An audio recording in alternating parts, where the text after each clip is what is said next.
इनका लायक होना एक तरफ, बट इनकी अप्रोच क्या थी? इनकी अप्रोच यही थी, जनरल बनना।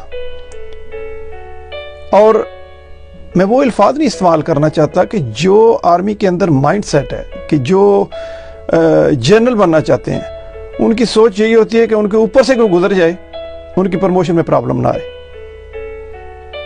आई एम सॉरी टू से my brothers, this is what the army is.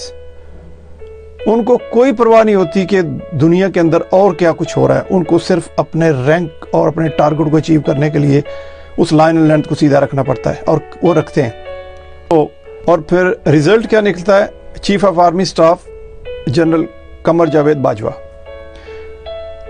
सो मेरे ये कोर्स में अभी मेजर जनरल हैं, लेकिन 1 या 2 साल के अंदर होपफुली ये पाइपलाइन के अंदर होंगे कि who is gonna become a chief, and I am sure one out of these guys will become a chief of army staff.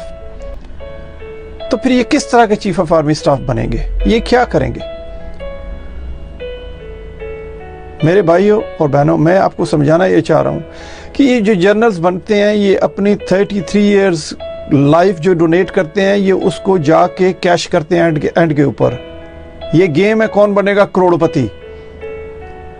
जब एंड के ऊपर कोई चीफ बनता है, इसके बारे में मैं व्लॉग डिफरेंट करूंगा कि ये चीफ ऑफ आर्मी सेलेक्ट कैसे किया जाता है, उसकी क्या कैरेक्टर ट्रेट्स होती हैं या उसकी रिक्वायरमेंट्स क्या होती हैं। ये मैं आपको eye opener kind of vlog में आपके लिए सेपरेट बनाऊंगा और आपको बताऊंगा। लेकिन मैं ये बता रहा हूँ कि हम जब आर्मी के अंदर होते हैं और हम कसम उठाते हैं, ओथ उठाते हैं कि हम अपने मुल्क की हिफाजत करेंगे, अपने मुल्क जिसको हम पाकिस्तान को माँ कहते हैं उसकी हिफाजत करेंगे। क्या आप देख रहे हैं कि जनरल बाजवा ने अपनी माँ के साथ क्या किया, हमारी माँ के साथ क्या किया? और फिर अनफॉर्चुनेटली, सॉरी माय ब्रदर्स, ये जो जनरल बनेंगे या इनसे बाद आने वाले बनेंगे, उनका भी लाइन लेंथ एक ही होती है। वो क्या मुल्क की खिदमत करेंगे? तो मेरा बात करने का मकसद ये है कि जो पाकिस्तान के अंदर ये 16 जमातें इकट्ठी होकर गवर्नमेंट कर रही हैं, मेरे भाई और बहनों, they are not gonna do anything for you. आप अवाम को उठना पड़ेगा।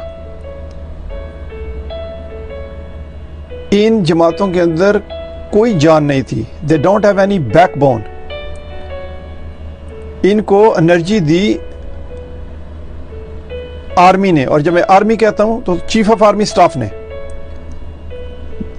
तो Bajwa has played a havoc with this country, with his motherland, with his mother and our Motherland.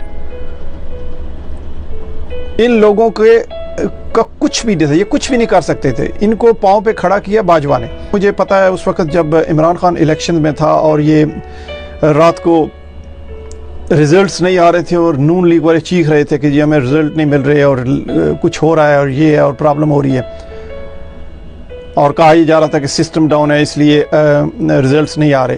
Basically उस वक्त भी ये थर्ड फोर्स को जो क्रिएट करने का सिलसिला था आईएसआई और जीएचक्यू कर रहा था, इन्होंने इमरान खान को लाना था। और ये इसमें कोई शक नहीं कि इमरान खान उस वक्त बेस्ट चॉइस थी आर्मी के लिए कि इसको लाया जाए एज ए थर्ड फोर्स। और वो इसीलिए ला रहे थे कि बैलेंस करें और किसी ऐसे को लाएं जो हमारे कंट्रोल में हो, जो हमारी सुने।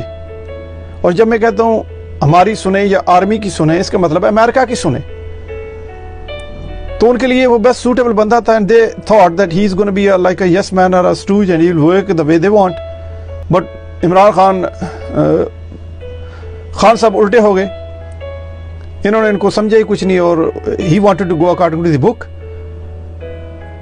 लिहाजा इन्होंने लाया भी इमरान खान खुद, आर्मी ने उतारा भी इमरान खान को खुद, और इन सब लोगों को साइड लाइन पे कर दिया कि उस वक्त ये बेस्ट शॉट नहीं थे उनके लिए।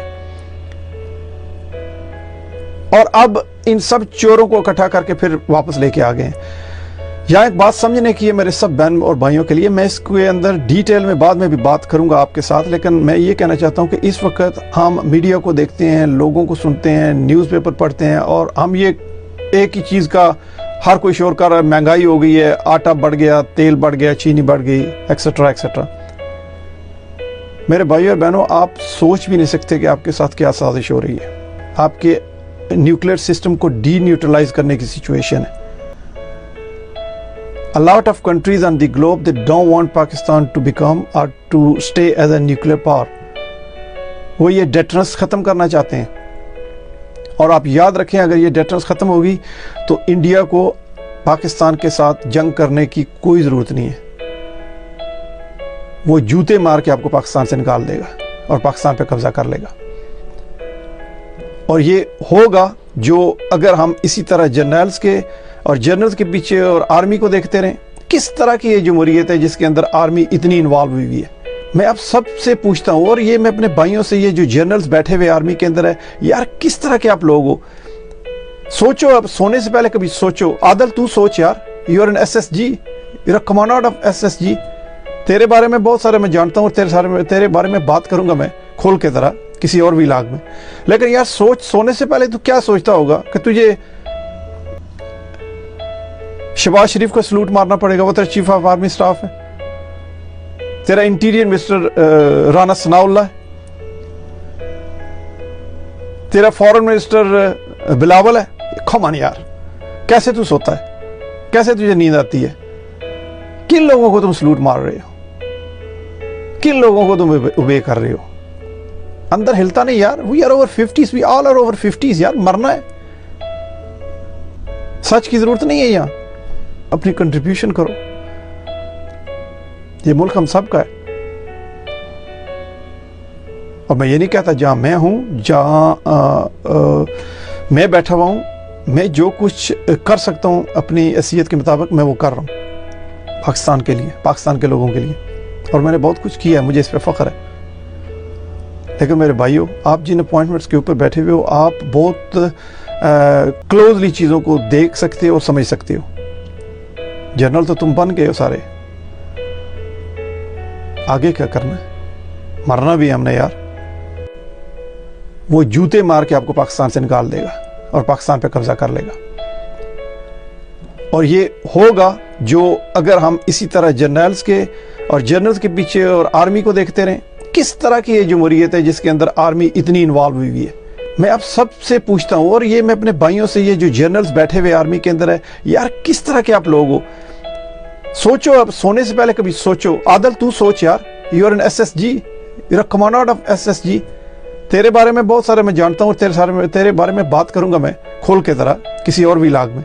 लेकिन यार सोच, सोने से पहले तू क्या सोचता होगा कि तुझे शहबाज शरीफ को सलूट मारना पड़ेगा, वो तेरा चीफ ऑफ आर्मी स्टाफ है। तेरा इंटीरियर मिनिस्टर राना सनाउल्लाह है। तेरा फॉरेन मिनिस्टर बिलावल है। कमान यार, कैसे तू सोता है, कैसे तुझे नींद आती है? किन लोगों को तुम सलूट मार रहे हो, किन लोगों को तुम उबे कर रहे हो? अंदर हिलता नहीं यार। We are over 50s, we all are over 50s यार। मरना है, सच की जरूरत नहीं है। यहां अपनी कंट्रीब्यूशन करो। ये मुल्क हम सब का है। और मैं ये नहीं कहता जहां मैं हूं, जहां मैं बैठा हुआ हूं, मैं जो कुछ कर सकता हूं अपनी हैसियत के मुताबिक मैं वो कर रहा हूं पाकिस्तान के लिए, पाकिस्तान के लोगों के लिए। और मैंने बहुत कुछ किया है, मुझे इस पर फख्र है। लेकिन मेरे भाइयों, आप जिन अपॉइंटमेंट्स के ऊपर बैठे हुए हो, आप बहुत क्लोजली चीज़ों को देख सकते हो और समझ सकते हो। जनरल तो तुम बन गए हो सारे, आगे क्या करना है? मरना भी है हमने यार।